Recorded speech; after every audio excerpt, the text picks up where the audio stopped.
Cyber నేరగాళ్లు రోజుకో కొత్త రూట్ను వెతుక్కుంటున్నారు. ఆన్లైన్లో దందాలు, ఈమెయిల్స్తో చీటింగ్లు చేస్తున్న మోసగాళ్లు ఇప్పుడు వీసాలపై పడ్డారు. అమెరికాలో H1B వీసాలు ఇప్పిస్తామంటూ జనాన్ని మోసం చేస్తున్న ఓ కేటుగాడి ఆట కట్టించారు హైదరాబాద్ పోలీసులు. అమెరికాలో ఉద్యోగం, లక్షల్లో జీతం, స్టేటస్ కి స్టేటస్, ఇదే కొందరు ఉద్యోగుల కల. ఈ కలే సైబర్ నేరగాళ్లకు వరంలా మారుతోంది. వీసా పేరుతో ఉద్యోగులను చీటింగ్ చేస్తూ లక్షలు సంపాదించాలని చూస్తున్నారు మాయగాళ్లు. అలాంటి మోసానికే తెరతీశాడు ఈ హైటెక్ కేటుగాడు. చేతికి బేడీలు వేసుకున్న ఇతగాడి పేరు యాదమరెడ్డి అలియాస్ గోపి. మేడ్చల్ జిల్లా దమ్మాయిగూడకు చెందిన ఇతను అమెరికా H1B వీసాలు ఇప్పిస్తానని ఆన్లైన్ ద్వారా జనానికి వలవేశాడు. యాదమరెడ్డి మాటలు నమ్మి ఖైరతాబాద్కు చెందిన రవీందర్ 2 లక్షల రూపాయలు కట్టాడు. అయితే రోజులు గడుస్తున్నా వీసా మాత్రం రావడం లేదు. ఇదే విషయాన్ని యాదమరెడ్డిని ప్రశ్నిస్తే రేపు మాపు అంటూ రోజులు దాటేయడం మొదలుపెట్టాడు. ఇలా నెలలు గడుస్తున్నా వీసా రాకపోవడంతో మోసపోయానని గ్రహించి పోలీసులను ఆశ్రయించాడు.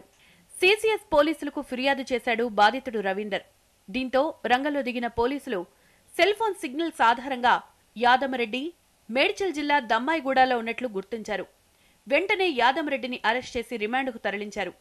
అయితే అతని బ్యాంక్ అకౌంట్లో ఉన్న డబ్బు ఆధారంగా మరింత మంది బాధితులుండే అవకాశం ఉందని గ్రహించారు పోలీసులు. దీంతో ఇంకెవరైనా బాధితులు ఉన్నారా అనే కోణంలో పూర్తి స్థాయిలో దర్యాప్తు చేస్తున్నారు. ఇది 1 ఇయర్ నుంచి నడుస్తూ ఉంది. 1 ఇయర్ క్రితం ట్రంప్ గవర్నమెంట్ ఏం లేదు, అయినా కూడా ఓన్లీ చీటింగ్ ఇంటెన్షన్ తోటే ఇట్లా వీసా ప్రాసెసింగ్ అనేది మొదలుపెట్టి ఇలా ఇంకా కూడా కొంతమందిని చీట్ చేసినట్లుగా తెలుస్తుంది. మిగిలిన విక్టిమ్స్ యొక్క వివరాలు మనం తెలుసుకోవాల్సి ఉంది. ఇప్పుడు యాదమరెడ్డి గోపి ఈయన ఎక్కువగా అడగడం వల్ల ఫోన్ స్విచ్ ఆఫ్ చేసేసినాడు. ఫోన్ స్విచ్ ఆఫ్ చేసేస్తే మనం పాత కాల్ డేటాని IMG నంబర్లని ఆధారంగా మనం ప్రజెంట్ వాడే నంబర్ కనుక్కొని నిన్న సాయంత్రం దమ్మాయిగూడ దగ్గర అతన్ని కస్టడీలోకి తీసుకొని పోలీస్ స్టేషన్ తెచ్చి అరెస్ట్ చేయడం జరిగింది. ఈరోజు అతన్ని కోర్టుకు పంపించాం. అమెరికాలో ఉద్యోగాలు ఇప్పిస్తాం, H1B వీసాలు ఇప్పిస్తామని ఎవరైనా అంటే జర జాగ్రత్తగా ఉండాలని హెచ్చరిస్తున్నారు పోలీసులు. రాంగ్ రూట్లో అమెరికా పంపిస్తామని ఎవరైనా ఎరవేస్తే నిజమనుకుని లక్షలు సమర్పించుకోకుండా తమను సంప్రదించాలని సూచిస్తున్నారు.